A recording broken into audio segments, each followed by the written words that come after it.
Bonjour à tous. Aujourd'hui, je suis heureuse de pouvoir faire cette capsule vidéo avec ma fille Sarah, ma fille aînée.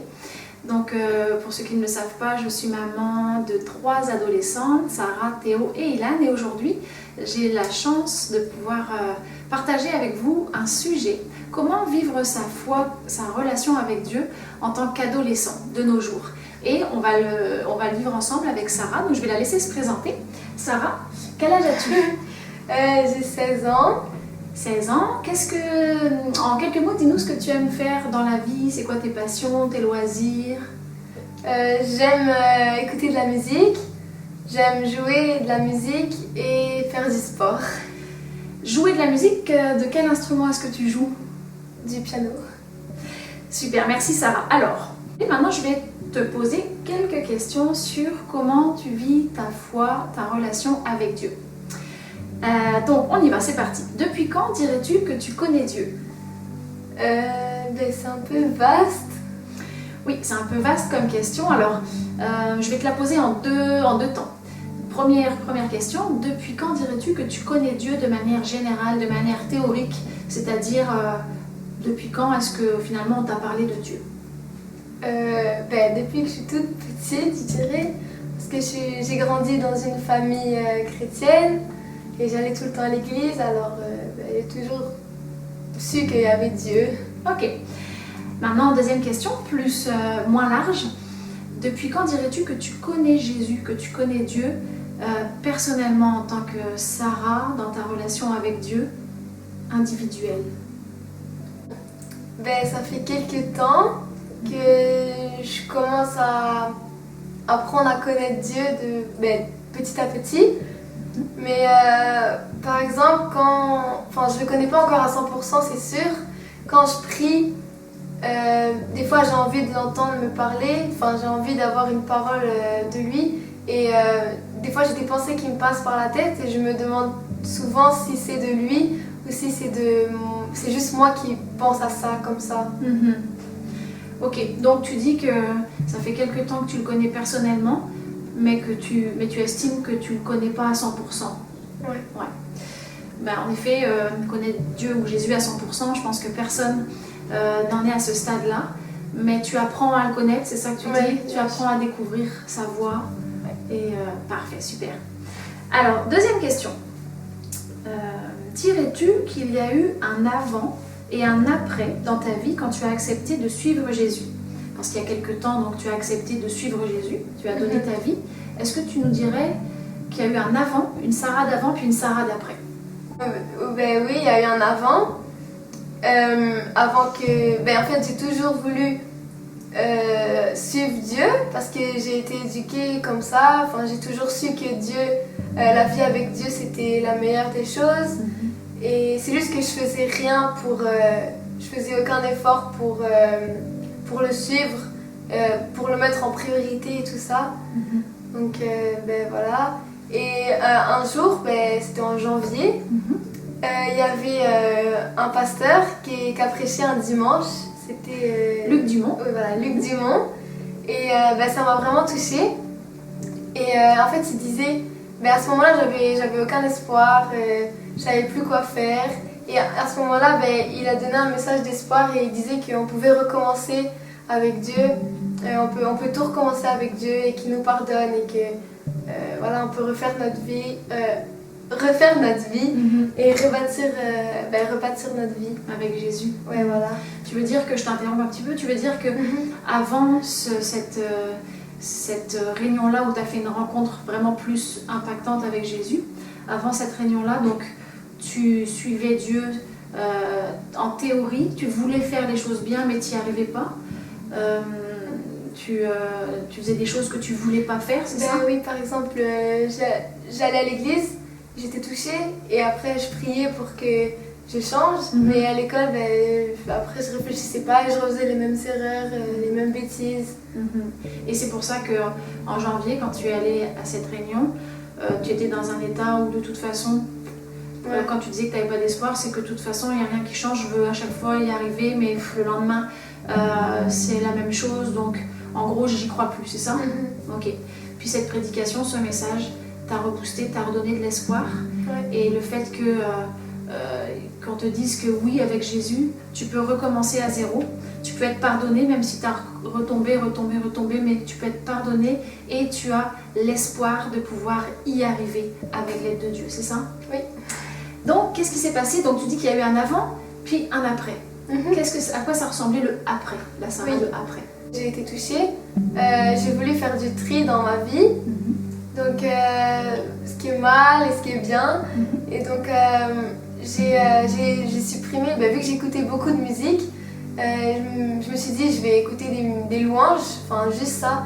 Et j'ai supprimé toutes mes musiques qui étaient pas sur Dieu, qui n'étaient pas chrétiennes. Et quand j'ai fait ça, ça m'a vraiment fait du bien. Et à chaque fois maintenant que j'écoute la musique, ça me met dans la présence de Dieu et ça me met en paix.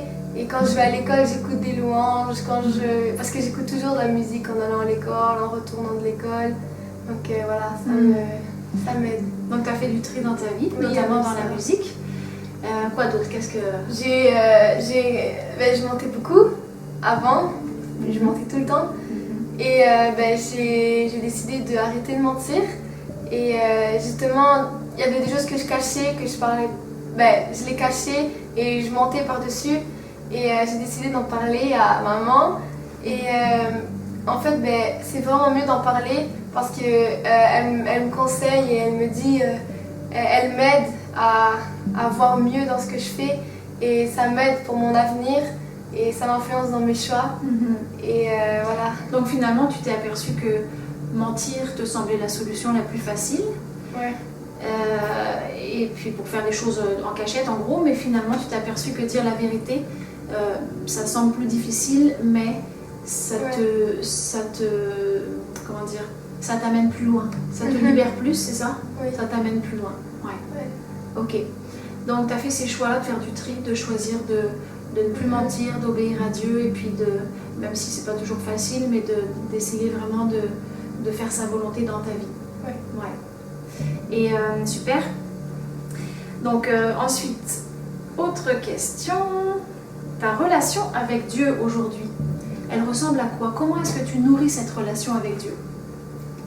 Comme je disais, j'écoute des louanges à chaque fois que maintenant on va plus à l'école, mais on écoute pareil. Mais dans le bus, en allant à l'école, et par exemple dans le bus, parce que c'est un trajet long, je prie. Et comme ça, j'arrive à l'école et je suis dans une bonne disposition. Dans une bonne disposition. Et voilà, après je lis ma Bible chaque soir et je prie chaque soir, je remercie Dieu. Au début, c'était c'était un peu dur de faire ça chaque soir, ça me demandait un changement à prendre. Et mais maintenant, ça devient naturel, c'est naturel de faire ça et j'aime bien faire ça, passer du temps. Est-ce que Dieu te parle des fois au travers de la lecture de la Bible? Oui. Ouais. Puis quand il le fait, qu'est-ce que tu fais? Je surligne direct. Tu surlignes les versets dans ta Bible. Bonne idée, pour ceux qui ne savent pas des fois. Autre idée aussi, c'est de les écrire, ou c'est d'écrire dans un petit carnet ce qu'on vit ou ce que Dieu nous dit des fois quand on lit sa parole. Comme ça, quand on se relit après, ça peut nous aider surtout à l'âge de l'adolescence, mais aussi à nous en tant qu'adultes. Comment est-ce que tu vis le fait d'être un petit peu à contre-courant par rapport aux autres ados de ton âge? C'est sûr que toi tu aimes Dieu, tu es chrétienne, tu as choisi de suivre Dieu, mais il faut savoir que c'est une minorité malheureusement de jeunes ou de personnes qui ont choisi de suivre Dieu, puis il y a une majorité qui sont sans Dieu. Donc tu es baigné dans un contexte où la plupart des personnes sont éloignées de Dieu, et toi tu vas comme à contre-courant de ces personnes-là, de ces jeunes-là. Comment est-ce que tu vis ça? Moi, je le vis bien. Je suis fière même, j'assume beaucoup ce que je fais et ce que je crois. J'ai aussi choisi de m'entourer de personnes qui respectent mes choix et qui respectent que je crois en Dieu, qui rabaissent pas ça. Et mes amis proches sont chrétiens, donc ça m'aide beaucoup. Mais par exemple, je peux pas toujours choisir mon entourage, comme à mon travail. mes collègues, c'était la première fois, à part quand j'étais en primaire, mais que j'étais confrontée à ça, c'est que c'est tous des adultes et ils s'amusent beaucoup à faire des blagues sur Dieu, ils le ridiculisent. Ils disent ils disent plein de choses mauvaises que j'ai pas vraiment envie de répéter. Mais du coup, voilà, moi je reste quand même sur ce que je crois. Et des fois je leur dis que je suis pas d'accord, mais je vais pas faire un débat sur ça, ils sont vraiment pas prêts à entendre. Mais dans tout ça, tu assumes quand même qui tu es, ta foi. T'as pas peur, par exemple, de leur réaction, tu es à l'aise avec le fait de t'assumer. Non, oui. Oui, très. Et ça, c'est vrai que c'est pas tout le monde qui est comme ça. Par exemple, si on prenait mon exemple à moi quand j'étais adolescente, j'étais beaucoup plus gênée d'assumer ma foi finalement. Et jusqu'à mes 16-17 ans, je la cachais ma foi, je la vivais en secret, puis je voulais surtout pas que ça se sache, en tout cas pas à l'école. Et il m'a fallu un déclic, il m'a fallu vivre quelque chose vraiment de particulier pour être libérée de ça et puis pouvoir finalement vivre comme Sarah, là où ça me fait rien, moi, que les autres ils sachent que je suis chrétienne, au contraire. Mais voilà, on est tous différents, puis il y a des ados qui vont se retrouver plus avec Sarah dans son tempérament, puis d'autres qui vont plus se retrouver dans le mien aussi, où on est un petit peu caché, timide, gêné. Tout c'est d'être au clair avec soi-même, et puis de rester soi-même aussi. Puis au bout d'un moment, c'est sûr, c'est certain, ce sera mieux de vivre librement sa foi. Mais il faut prendre le temps dont on a besoin aussi pour ça. Dernière question. Quel conseil donnerais-tu à la nouvelle Sarah, la Sarah d'aujourd'hui? Je dirais de toujours faire confiance à Dieu, parce que c'est important.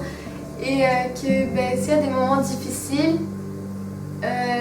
exemple que je dois faire un choix et que j'ai envie de faire quelque chose, mais que je sais au fond de moi que c'est pas forcément la volonté de Dieu, je dois toujours suivre ce que Dieu veut pour moi, parce qu'au fond de moi je sais très bien que c'est la meilleure des vies. Il a la meilleure des vies pour moi, et j'imagine pas, je peux même pas imaginer à quel point c'est grand. Ouais, donc quel que soit ce qu'il te demande, même si ça te paraît difficile, parfois même pourquoi il me demande ça, là j'ai pas envie, quelque part au fond de toi tu te dis mais s'il me le demande, c'est important et ça en vaut la peine parce que derrière il y a quelque chose de beau pour ma vie, c'est ça? Et on peut se rappeler à ce moment-là le verset de la parole de Dieu qui dit « Car je connais les projets que j'ai formés sur vous, projets de paix, non de malheur, afin de vous donner un avenir et de l'espérance. » Et oui, c'est vrai que parfois, on se retrouve face à des choix. Et le chemin de facilité, la voie large, c'est de faire ce qui nous semble plus facile et qui est souvent pas le bon chemin. Souvent, je ne vais pas dire tout le temps. Puis des fois, il y a un plus petit chemin qui est plus étroit, plus difficile. Et c'est ce bon chemin-là. Mais derrière ce chemin étroit et plus difficile, il y a vraiment justement une plaine remplie des bénédictions de Dieu pour nos vies. Et si tu avais un mot à donner aussi à un jeune, à un ado aujourd'hui, un mot d'encouragement, un mot pour un ado qui ne connaît pas forcément encore Jésus personnellement, qu'est-ce que tu dirais? Que même si c'est difficile, avec Dieu, la vie avec Dieu, ça vaut vraiment la peine. Merci. Et merci Sarah pour d'avoir accepté ce défi. C'était un défi pour elle. Et je suis super contente aussi en tant que maman d'avoir pu partager ce temps avec elle. Et donc pour terminer, je nous laisserai avec un conseil pour vous les parents. Je vous dirais surtout ne lâchez pas. Persévérez dans l'enseignement auprès de vos enfants de la parole de Dieu, par votre vie, par votre témoignage aussi. Parfois quand ils grandissent, qu'ils sont dans l'âge de l'adolescence, ça peut être un peu plus compliqué, on ne les comprend pas toujours. On sait qu'ils font des choix qui ne sont pas forcément les bons. Parfois, notre cœur de maman ou de papa peut être comme pas forcément rassuré, inquiet ou comme en colère. Il peut se passer toutes sortes de choses en nous.